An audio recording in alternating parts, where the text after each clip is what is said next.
kita lihat untuk contoh soal yang kedua. Dengan menggunakan teorema limit fungsi, tentukan nilai limit berikut. Sama seperti yang tadi ya. Cuma kita lihat di sini dia sudah dalam bentuk akar dan dalam bentuk pangkat. Jadi kita tetap menggunakan teorema limit kita yang tadi. Nah, kita lihat yang bagian A, limit X mendekati pi per 2 dari akar minus 4 kali cos 2X.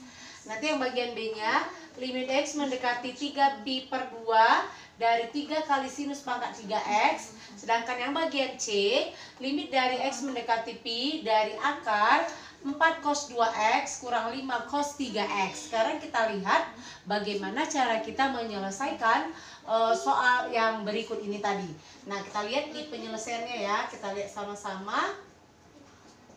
Yang bagian A tadi, limit X mendekati pi per 2 dari akar minus 4 kali kosinus 2X.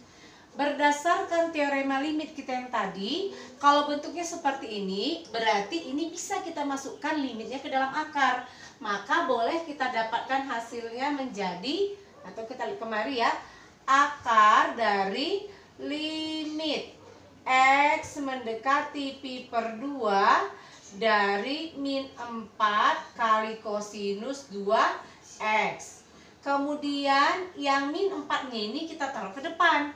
Jadi akar dari min 4 kali cos. Kita substitusi langsung nilainya. Atau kita buat dulu lah. Min 4 kali limit X mendekati pi per 2 dari kosinus 2X. Kemudian kita substitusi nilai X-nya tadi pi per 2 kemari. Kita lihat kemari sambungannya ya. Nah, kita perhatikan.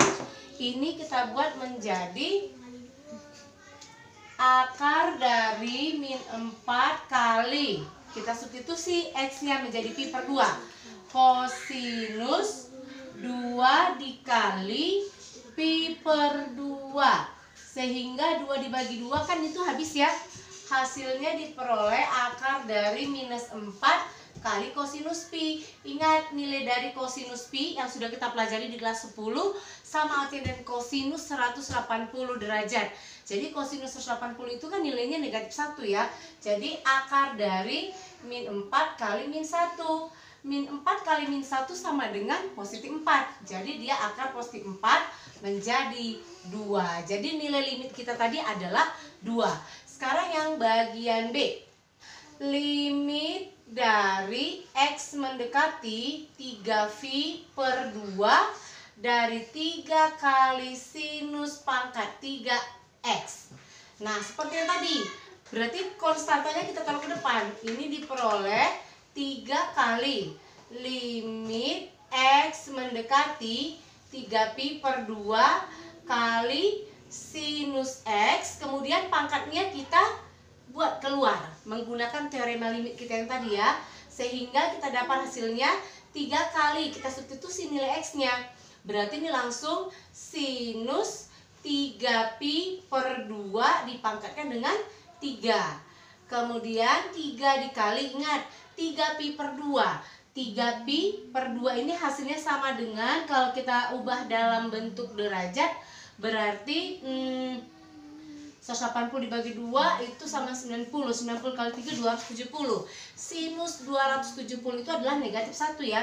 Jadi negatif 1 dipangkatkan dengan 3. Ingat, bilangan negatif dipangkatkan dengan bilangan ganjil, hasilnya tetap negatif. Berarti ini menjadi 3 dikali minus 1, hasilnya adalah negatif 3. Jadi nilai limit yang bagian B itu adalah negatif 3. Sekarang kita coba yang bagian C atau yang terakhir. Kita lihat bersama-sama. Limit X mendekati V dari akar 4 kali cos 2X dikurang 5 kali cos 3X. Nah, sama seperti yang tadi ya, yang bagian A, ini bisa kita masukkan ke dalam akar dulu dia. Jadi hasilnya akar dari limit X mendekati V, langsung kita gunakan teorema limit kita aja. Berarti 4 kali cos 2X dikurang, kita limitkan lagi, limit X mendekati V dari 5 kosinus 3X.